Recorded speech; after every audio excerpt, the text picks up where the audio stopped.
یہ اپنی جگہ بات ٹھیک ہے کہ ساس اور نند کا بڑا احترام ہوتا ہے، مگر ہر چیز کی اپنی ایک لیمٹ ہوتی ہے. میاں بیوی کی اپنی زندگی محبت و پیار سے رہے، یہ زیادہ ضروری ہے بنسبت اس کے کہ حکم کسی اور کا چلے. اچھا، کئی نوجوان ایسے irresponsible ہوتے ہیں کہ گھر کے کاموں میں دلچسپی نہیں لیتے. مثلا بیوی کب سے کہہ رہی ہے وہ واش روم کا جو شاور ہے نا وہ لیک کر رہی ہے اور پورے واش روم میں ہر وقت پانی رہتا ہے، تو پلیز اس کو ٹھیک کروا دیں. ایک دفعہ یاد کروایا، دوسری دفعہ کروایا، تیسری دفعہ کروایا، آہو میں بھول گیا تھا، مجھے یاد نہیں رہا تھا. یہ جو آپ کہتے ہیں نا میں بھول گیا تھا، مجھے یاد نہیں رہا تھا، یہ چھوٹی سی چیز نہیں ہے. اللہ کے ہاں بہت بڑی کوتاہی لکھی جاتی ہے کہ مرد کو گھر کا کام بتایا جائے اور وہ اس کام کو ذمہ داری سے نہ کروا سکے. بعض تو ایسے شہزادے ہوتے ہیں کہ گارڈننگ کا کام بھی بیوی کے ذمہ لگا دیتے ہیں کہ وہ گارڈننگ کا جو کام ہے وہ مالی سے خود ہی کروا لو. بھئی بیوی آپ کی ہے، پردہ نشیں ہے، نیک ہے، اس کے ذمہ یہ کام کیوں لگا رہے ہو؟ یہ کام تو مرد کا ہے، مرد کو کرنا چاہیے. ہاں تم پلمبر کو بلوا کے یہ کام کروا لو نا. یہیں سے پھر آگے شیطان کو راستہ مل جاتا ہے. تو یہ انتہائی بری بات ہے کہ گھر کے کام ہو اور خاوند اپنی بیوی کے ذمہ لگائے، حالانکہ وہ کام باہر کے ہیں، یعنی باہر کے مردوں نے کرنے ہیں.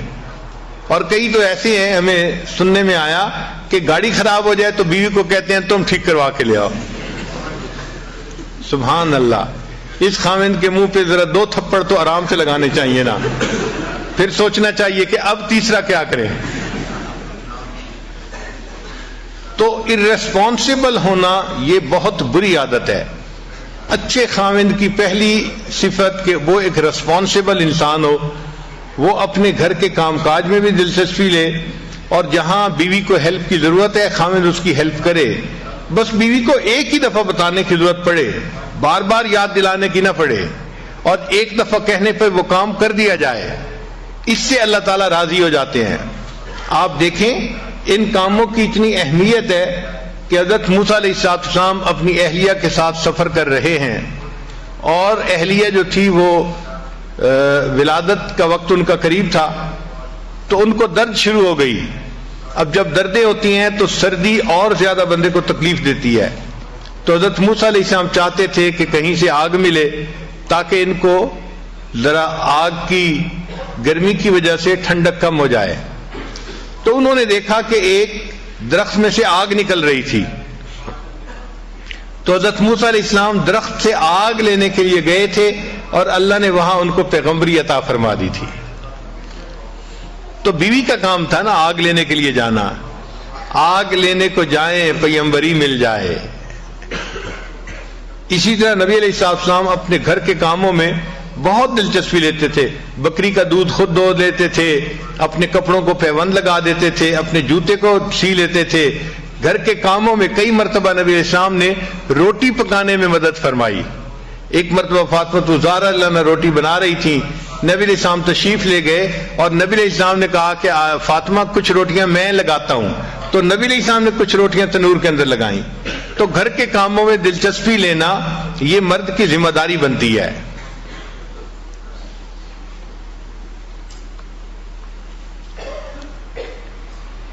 تو سب سے پہلے خاوند کے اندر سینس آف ریسپانسبلٹی ہونی چاہیے. ریسپانسبلٹی سے کیا مراد؟ کہ گھر کے کام کاج کو بھی وہ اپنی ذمہ داری سمجھے، پھر گھر کے بچوں کی تربیت کو بھی اپنی ذمہ داری سمجھے. بعض جگہوں پہ ہم نے دیکھا کہ اولاد کو بالکل پوچھتا ہی نہیں باپ، بس ماں کے ذمہ لگا دیا تم ہی ان کو جو ہے نا تربیت دو اور ان کو سکھاؤ. نہیں، مرد کی ذمہ داری ہے. تو سینس آف ریسپانسبلٹی کا ہونا انتہائی ضروری ہے. خاوند کو irresponsible نہیں ہونا چاہیے. اور دوسری بات کہ خاوند کی طبیعت کے اندر فوربیئرنس ہونی چاہیے. فوربیئرنس کہتے ہیں تحمل مزاجی کو، جلد بازی نہیں ہو. کئی خاوند ایسے ہوتے ہیں ذرا سی چھوٹی چھوٹی باتوں پہ، نکمی باتوں پہ فوراً غصے میں آ جاتے ہیں، اور پھر خود کہتے بھی ہیں حضرت میں باہر دفتر میں ہوتا ہوں بڑا ٹھیک ہوتا ہوں، دوستوں میں ہوتا ہوں بڑا ٹھیک ہوتا ہوں, پتہ نہیں گھر جاتا ہوں میرے دماغ گرم ہو جاتا ہے, پتہ نہیں دماغ کو گرمی چڑھ جاتی ہے. تو میں نے پوچھا کہ گرمی کس سے چڑھتی ہے؟ آگ سے. کہنے لگا ہاں. میں نے کہا آپ کو پتہ ہے آگ سے کون بنا ہے؟ شیطان بنا ہے. تو اصل میں یہ شیطانیت ہے جو تمہارے دماغ میں چڑھ جاتی ہے. شیطان قابو کر لیتا ہے تمہیں اور پھر تمہیں غصے میں رکھتا ہے. تو ہر وقت چھوٹی چھوٹی بات پہ غصے میں آنا یہ بری بات ہے, ایسا نہیں کرنا چاہیے. انسانوں کے ساتھ ہم نے زندگی گزارنی ہے تو ہمیں تحمل مزاجی اختیار کرنی پڑے گی. جو ہمارے مزاج ہے, تو میرا تجربہ تو یہ ہے کہ ہمیں فرشتوں کے ساتھ رہنے کا موقع ملے تو ہمیں تو ان سے بھی گلے شکوے ہونے شروع ہو جائیں کہ یہ بھی اچھے نہیں ہیں. ہم اتنے جو ہیں وہ نازک مزاج لوگ ہیں, چھوٹی چھوٹی نکمی باتوں پہ شکوہ کرنا یہ بری بات ہوتی ہے. نبی علیہ السلام کی مبارک زندگی کو دیکھیں, آپ اپنے گھر کے اندر عورتوں کے ساتھ اتنا محبت پیار سے رہتے تھے کہ اپنی بیویوں کو خوش رکھتے تھے. نبی علیہ السلام نے فرمایا خیرکم خیرکم لأہلہ, تم میں سے سب سے بہتر وہ ہے جو اپنے اہل خانہ کے لیے بہتر ہو. وَأَنَا خَيْرُكُمْ لِأَهْلِي, اور میں تم سب میں سے اپنے اہل خانہ کے لیے سب سے بہتر ہوں. یعنی اپنی مثال بتائی کہ میں سب سے بہتر ہوں اپنے اہل خانہ کے لیے. ایک مرتبہ نبی علیہ السلام اپنی ایک زوجہ کے ہاں تھے. اب دوسری زوجہ نے کوئی کھانا بنایا تو کھانا اچھا لذیذ تھا. ان کا جی چاہا کہ نبی علیہ السلام بھی یہ کھانا کھائیں. انہوں نے ایک مٹی کے پیالے میں وہ کھانا ڈال کے تو غلام کے ہاتھ بھیج دیا نبی علیہ السلام کی خدمت میں. تو نبی علیہ السلام تو دوسرے گھر تھے. جب وہاں کھانا لے کے وہ بندہ آیا تو اس نے کھانا پیش کیا تو نبی علیہ السلام نے عائشہ صدیق لانا کو فرمایا کہ اچھا آپ یہ کھانا لے لو. اب ان کو طبیعت کے اندر ناگواری محسوس ہوئی کہ میری باری کا دن ہے تو کھانا بھی مجھے سرو کرنے کی اجازت ہونی چاہیے.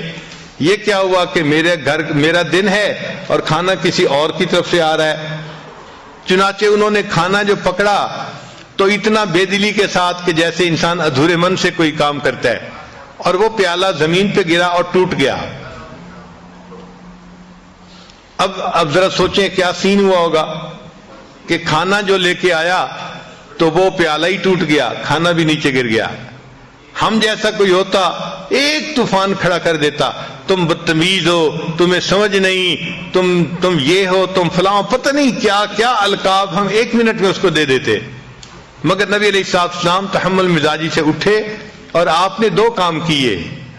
پہلا کام یہ کیا کہ وہ جو پیالہ ٹوٹ گیا تھا اس کے بدلے میں حضرت عائشہ صدیق عنہا کے گھر کے اندر سے ایک پیالہ لے کے وہ اس کو واپس دے دیا. بھئی وہ پیالہ ٹوٹ گیا, اس کے بدلے تم یہ پیالہ لے جاؤ.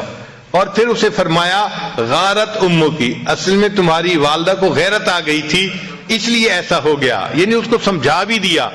تو یہ عورت کی فطرت ہوتی ہے, اس کو کچھ چیزیں فیل ہوتی ہیں, شریعت نے بھی اس کا پھر لحاظ رکھا ہے. تو دیکھیں نبی علیہ السلام نے کتنے اچھے طریقے سے اس معاملے کو سلجھا دیا. تو اگر گھر میں کوئی معاملہ ہو جائے تو یہ مرد کی ذمہ داری بنتی ہے کہ وہ ان معاملات کو پیار محبت سے سمجھداری سے سلجھا دے.